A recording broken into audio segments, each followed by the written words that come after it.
Lethal threats rarely announce themselves with drawn weapons. They arrive offering allegiance, appearing pure, until the moment they strike. Chanakya lived during a period of transition for ancient India.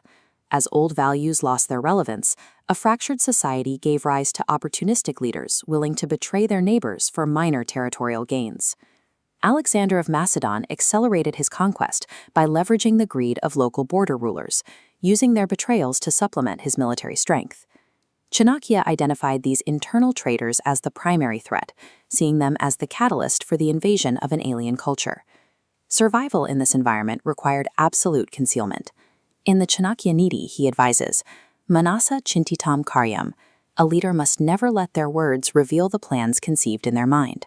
Because a traitor uses the appearance of virtue as a weapon, emotional camouflage becomes a primary defense.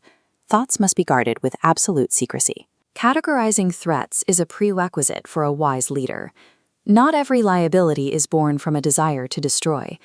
Chanakya defined the first hazard as the fool, someone who lacks discretion and acts without realizing the harm they cause. They are a passive weight on the state, causing damage through ignorance rather than intent. The Durjana, or the truly malicious, presents a different danger. Their actions are deliberate, fueled by a deep, burning jealousy toward those around them. Chanakya observed that the wicked realize they cannot achieve prosperity through their own competence. To assert parity, they are compelled to destroy the superiority of others through fault-finding and derision. While an ignorant person slows progress, a malicious person is an active predator whose only fulfillment comes from your total destruction. This malice is permanent.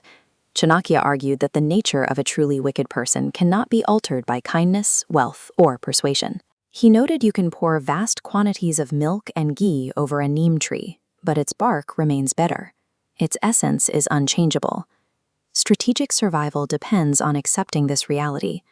Since you cannot change a traitor's nature, you must deny them the information needed to act. Prudence lies in keeping specific secrets locked away, even from associates. You never disclose a sudden loss of wealth, a personal tragedy, or internal suspicions regarding those closest to you.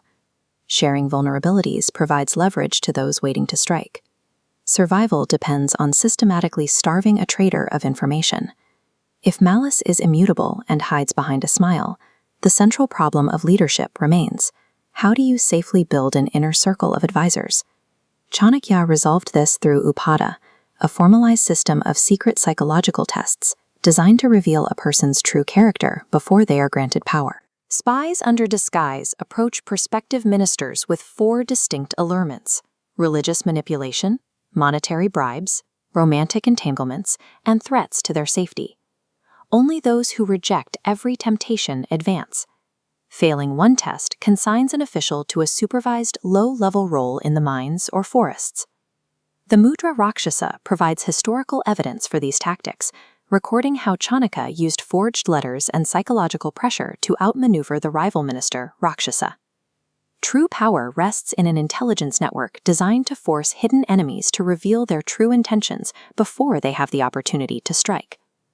These methods of deception were not born from a desire for personal revenge. The strategic removal of traitors was required to establish a secure Rashtra, or nation, led by a just ruler capable of maintaining order.